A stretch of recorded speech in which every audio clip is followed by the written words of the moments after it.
అస్సలాముఅలైకుం. Welcome back to my channel. ఇవాల్టి వీడియోలో మనం సొరకాయ పప్పు ఎలా చేసుకోవాలో చూసుకుందాం. దానికి ఇంగ్రీడియంట్స్ ఏంటో చూసుకుందాము.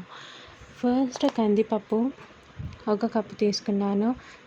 గ్రీన్ చిల్లీస్ నేను 4-5 తీసుకున్నాను. Onion 2 medium size, tomatoes 4 medium size, ఇంకా చింతపండు ఒక లెమన్ సైజ్ అంతా తీసుకోవాలి. ఇది మాకు చాలా పుల్లగా ఉందని లెమన్ సైజ్ అంతా తీసుకున్నాను. Turmeric powder, chilli powder, ginger garlic paste, ఉప్పు, ఇంకా గరం మసాలా ఇవన్నీ ఒక 4 టీ స్పూన్స్ తీసుకున్నాను. మీరు మీ టేస్ట్ ప్రకారం కూడా తీసుకోవచ్చు. కొత్తిమీర 2 టేబుల్ స్పూన్స్, కరివేపాకు 2 టేబుల్ స్పూన్స్, ఇంకా లవంగాలు 2 ఇలైచీలు, ఒక బిర్యానీ ఆకు, ఇంకా 1/2 టీ స్పూన్ షాజీరా తీసుకున్నాను.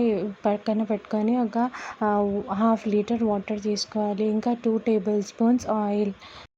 ఇప్పుడు వాష్ చేసుకున్న కందిపప్పుని కుక్కర్లో వేసి కొంచెం ఇంకా నీళ్ళు వేసి స్లిట్ చేసుకున్న పచ్చిమిరపకాయలు వేసి ఇంకా కొంచెం పసుపు వేసి కుక్కర్ మూత పెట్టేసి స్టవ్ మీద పెట్టేసి కొన్ని విజిల్స్ వచ్చిన తర్వాత అది పక్కన పెట్టుకొని ఇంకొక గిన్నె తీసి స్టవ్ మీద వేసి దాంట్లో 2 టేబుల్ స్పూన్స్ ఆయిల్ వేసి ఆయిల్ మంచిగా వేడైపోయిన తర్వాత గరం మసాలాలో ఇంకో ఆనియన్ వేసి మంచిగా ఫ్రై చేయాలి.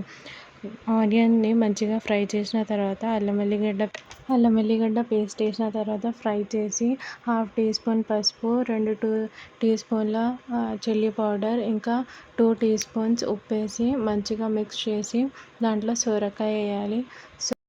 సొరకాయ వేసిన తర్వాత మంచిగా మిక్స్ చేయాలి. మిక్స్ చేసిన తర్వాత 4 టేబుల్ స్పూన్స్ ఆఫ్ వాటర్ వేసేసి మళ్ళీ మిక్స్ చేయాలి. మళ్ళీ మిక్స్ చేసిన తర్వాత మూత పెట్టేసి సొరకాయని ఉడకబెట్టాలి. మధ్య మధ్యలో కలుపుకుంటూ చూసుకోవాలి. ఫ్లేమ్ లోనే పెట్టాలి. సొరకాయ కొంచెం ఉడికిన తర్వాత దీంట్లో కట్ చేసుకున్న టొమాటోస్ వేసుకోవాలి. టొమాటోస్ని కూడా లో ఫ్లేమ్లో ఉడకబెట్టాలి. మధ్య మధ్యలో కలుపుకుంటూ చూసుకోవాలి. టొమాటోస్ ఇంకా సొరకాయ మంచిగా ఉడికిపోయిన తర్వాత మనం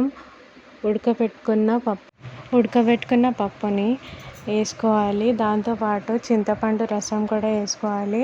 మీకు ఎంత పలుచగా కావాలో అంత నీళ్ళు వేసుకోవాలి. నేను ఇక్కడ 1.5 గ్లాస్ ఆఫ్ వాటర్ వేస్తున్నాను. ఇంకా ఈ స్టేజ్లో మీరు ఉప్పు కూడా టేస్ట్ చేసుకోవచ్చు. నాకు తక్కువ పడింది ఉప్పు, అయితే నేను ఇంకా కొంచెం ఉప్పు వేస్తున్నాను. ఇంకా 2 టేబుల్ స్పూన్స్ ఆఫ్ కరివేపాకు వేయాలి. కరివేపాకు వేసిన తర్వాత మంచిగా మిక్స్ చేసేసి మూత పెట్టేసి మంచిగా మరగనివ్వాలి. 5 మినిట్స్ మంచిగా మరిగిన తర్వాత దాంట్లో 2 teaspoons of garam masala పొడి వేసుకోవాలి.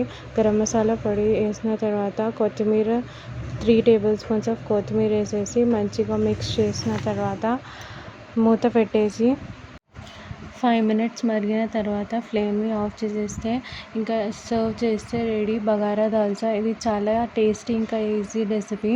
మీకు ఎలా కుదిరిందో కామెంట్ చేసి చెప్పండి. లైక్ చేయండి, షేర్ చేయండి. మా ఛానల్ని కొత్తగా చూస్తుంటే సబ్స్క్రైబ్ చేసి ఆ బెల్ ఐకాన్ని ప్రెస్ చేయడం మర్చిపోకండి. Thank you.